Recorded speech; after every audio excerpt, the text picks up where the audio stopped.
Hi everyone, today we'll be presenting to you our solution to treating a flue gas with a cyclone separator. My name is Taylor and presenting with me will be Lily, John, and Nate. So context of our pollution issue, basically there's being hot flue gases being released from a power plant and it's releasing particulate matter into the atmosphere. So according to new source performance standards, PM needs to be treated at a removal of at least 95%.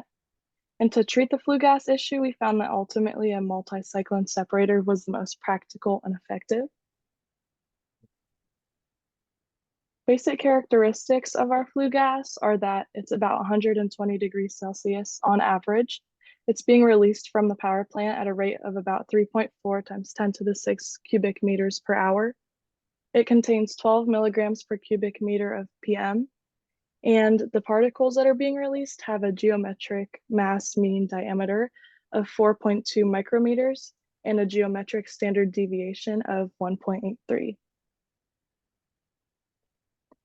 So risks related to the flue gas, mostly surrounding the community and power plant workers, the cyclone separator could be extremely valuable because of the reduced health risks it can offer.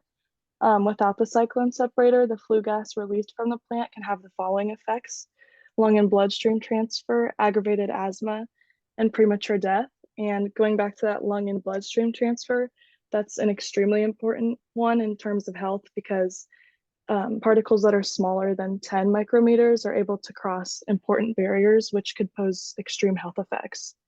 And then in terms of the environment, the particles are able to cause changes such as lake and stream acidification and nutrient depletion in soils, which can eventually affect food webs and eventually humans as well. And then looking over the stakeholders involved in this project, there's power plant management. So they'll need to coordinate with contractors, organizing work schedules around the implementation of the separator. They'll need to gather and record funds for the separator and ensure any logistics involved with the installation and operation are secured. For workers within the plant, there's possible interferences with their work schedules. They'll need to learn how to maintain and operate the separator, and any direct harm that can result from the separator will be considered. For consumers, concerns surrounding increased prices could be raised just because of the fact that they'll need to offset the price of installation. However, there's a positive that they could eventually be presented with, which is the assurance that the product that they are buying is cleaner for the environment and it's being produced in a better way. And then finally, the surrounding community would be considered stakeholders in both positive and negative ways. Negatively, effects such as noise and traffic disruptions could happen, but positively, pollution in the air near their homes will be healthier and their health will be positively affected. So now to take a step back, to address this problem of flue gas from the power plant, we considered three technologies. The first of which being a baghouse filter, which is a relatively simple and straightforward design. It's efficient and can remove up to 99% of some particulate matters. However, it's really energy intensive and also cannot handle high temperatures. The electrostatic precipitator is commonly used and it can have high removal efficiencies, and it's also very durable and tends to have a long life cycle, but it does tend to be very expensive. And then finally, the cyclone separator is capable of removing more than 95% of our PM 4.2, and it's the technology we chose to use for our system as we believe it is the most effective in terms of removal efficiencies and cost. So this technology is advantageous as it can effectively treat our particulate matter, and it can also treat it in high volumes.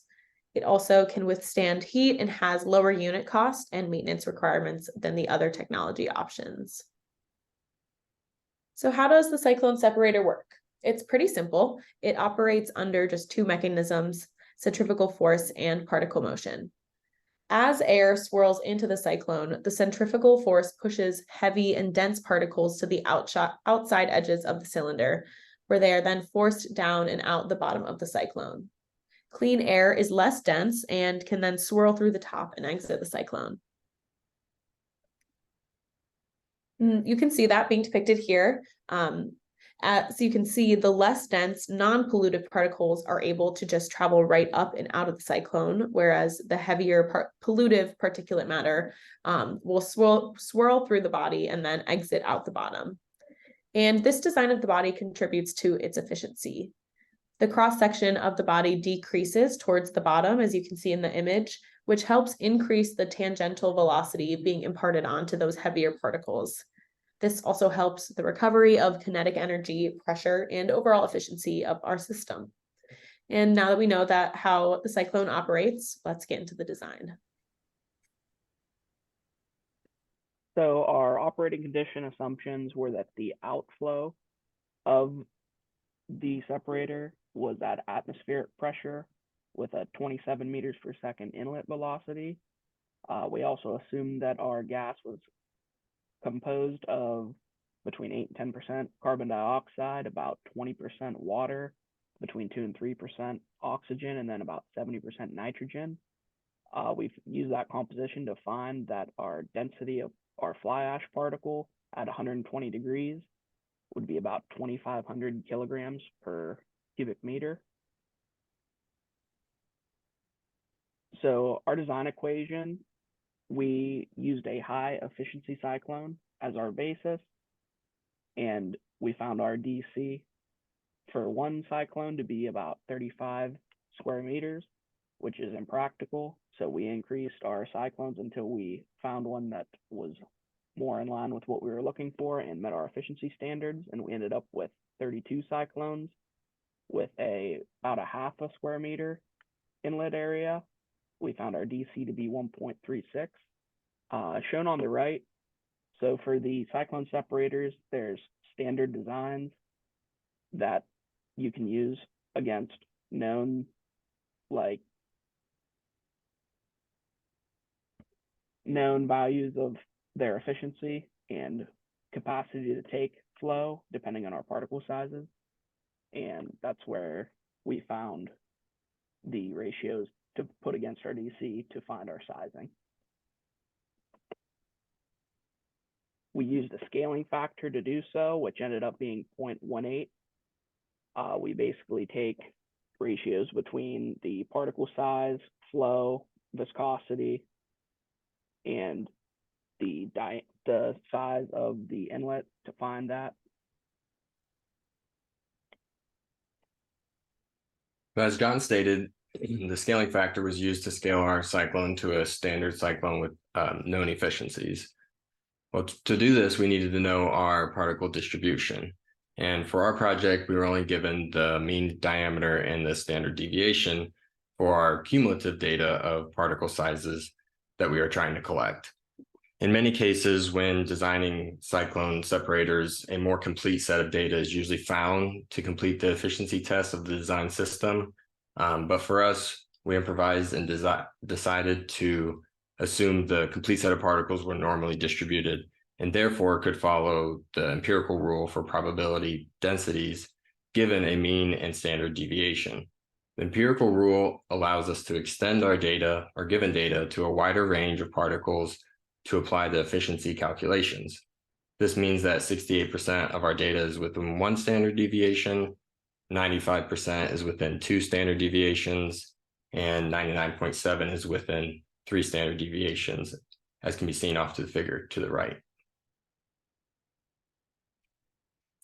From the empirical rule, the given particle size distributions are shown below in column 1 with its percentage of data for the range in column 2. Looking in row 3, the one standard deviation of 2.37 to 6.03 covers the 68% of the data. And then looking at the row above and below as well, this covers the 2 standard deviation range, 13.5% plus 68% plus 13.5% equaling our 95% for the 2 standard deviation. The third column was then evaluated by taking the mean particle size divided by the scaling factor that we previously talked about to then correlate directly to the figure on the right to find the efficiencies. The example shown on the figure is for row 3, where we started at particle size of 23.1 then went up to the curve line and then across to the efficiency, giving approximately 97%. The collected was then calculated for each particle size row by taking the efficiency times the percent in range. This was done for each row and then added up to meet our goal of at least 95%. And as you can see from this process, it's a very iterative process, from taking the number of cyclones to get our areas and dimensions to then verifying if that system would actually exceed our 95% criteria. From this, we found 32 cyclones were able to exceed this 95% criteria while still maintaining practical sizing restraints. And then after this, once we got that set up, the last step was to verify our system with the pressure drop. The pressure drop equation can be seen on the right.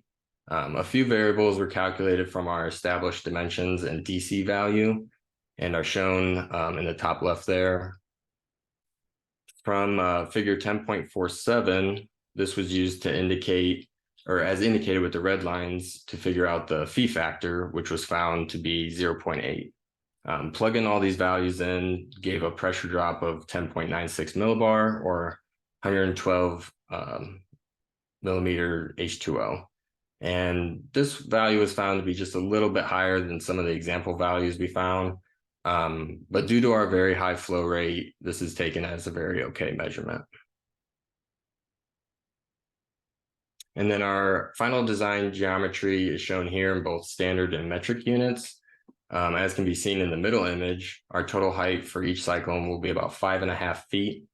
The image on the right shows how we plan to implement these cyclones together into a working system.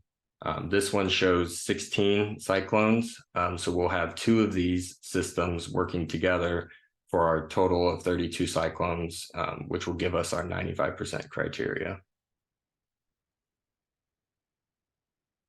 And then just to reiterate one last time, what we were trying to accomplish was the new source performance standard, which is basically just a set of regulations that's being issued by the EPA to limit air pollution. It was designed to ensure that new sources of pollution are using their best available control technologies to reduce their impact. So as we've said, the process that we went through to find our cyclone separator was iterative, and we went through several different designs and several different amounts of cyclones to determine what the best available control was. And this whole performance standard is authorized by the Clean Air Act. And just one last time, we were able to remove over 95% removal of that particulate matter at 4.2 micrometers. So this design is definitely within the federal requirement.